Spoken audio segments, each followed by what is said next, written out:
Nenhum líder morreu de velhice no poder.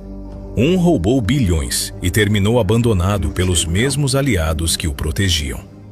Outro derrotou um império colonial, mas foi morto pelos próprios companheiros. Um terceiro estava destinado a governar o seu país, mas foi assassinado antes de chegar ao poder. Outro entrou num avião como presidente e saiu da história envolto em mistério.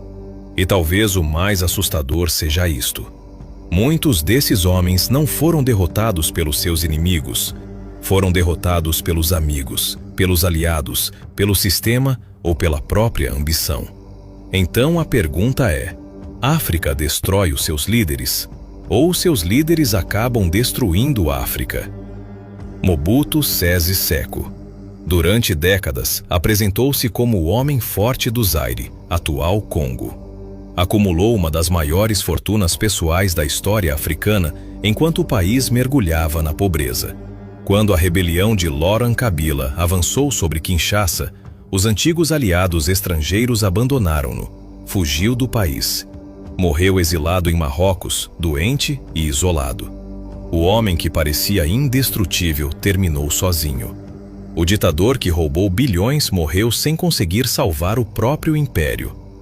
Amílcar Cabral, talvez um dos maiores intelectuais revolucionários africanos, lutou contra o colonialismo português, mas não foi morto pelos portugueses no campo de batalha.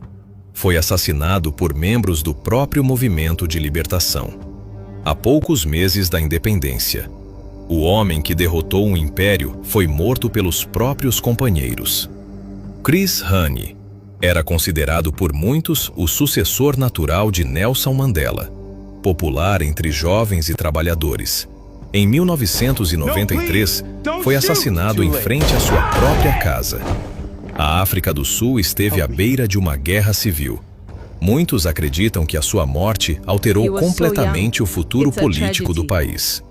O homem que poderia ter governado a África do Sul nunca teve essa oportunidade. Samora Machel. Morreu em 1986 na queda do avião presidencial perto da fronteira com a África do Sul. Décadas depois, as dúvidas continuam. Acidente? Sabotagem? Erro humano? Operação secreta? O debate nunca terminou. O presidente que morreu numa noite e deixou perguntas que ninguém conseguiu responder até hoje. Muitos dos seus discursos continuam a ser analisados e debatidos até hoje. Há quem defenda que algumas das suas palavras antecipavam desafios políticos e sociais que Moçambique viria a enfrentar nas décadas seguintes. E hoje, muitos intelectuais afirmam: os discursos de Samora Machel já revelavam tendências e comportamentos que hoje são observados na Frelimo e na política moçambicana.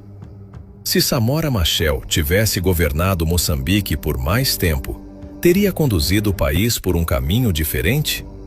Qual é a sua opinião? Escreva nos comentários. Se já nos segue, muito obrigado pelo apoio. Se ainda não nos segue, clique no botão seguir e junte-se à nossa comunidade.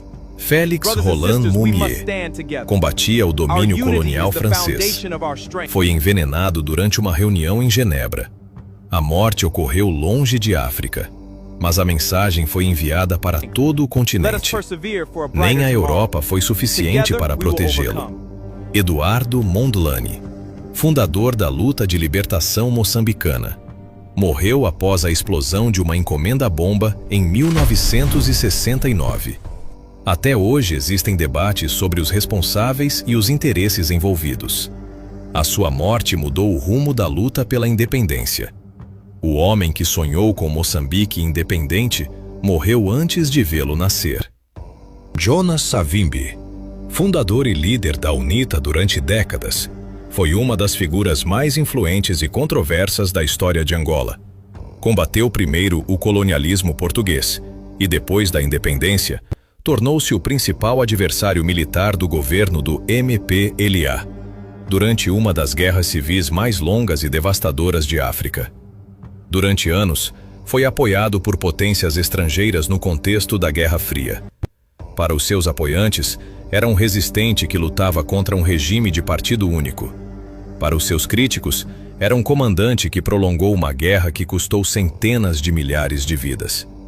Mas o homem que sobreviveu a ofensivas militares, cercos, bombardeamentos e décadas de perseguição acabou cercado no leste de Angola.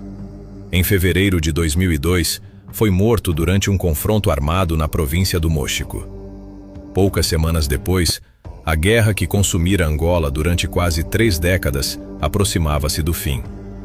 O homem que passou a vida inteira a lutar pelo poder morreu no campo de batalha e nunca viu a paz que chegou depois da sua morte.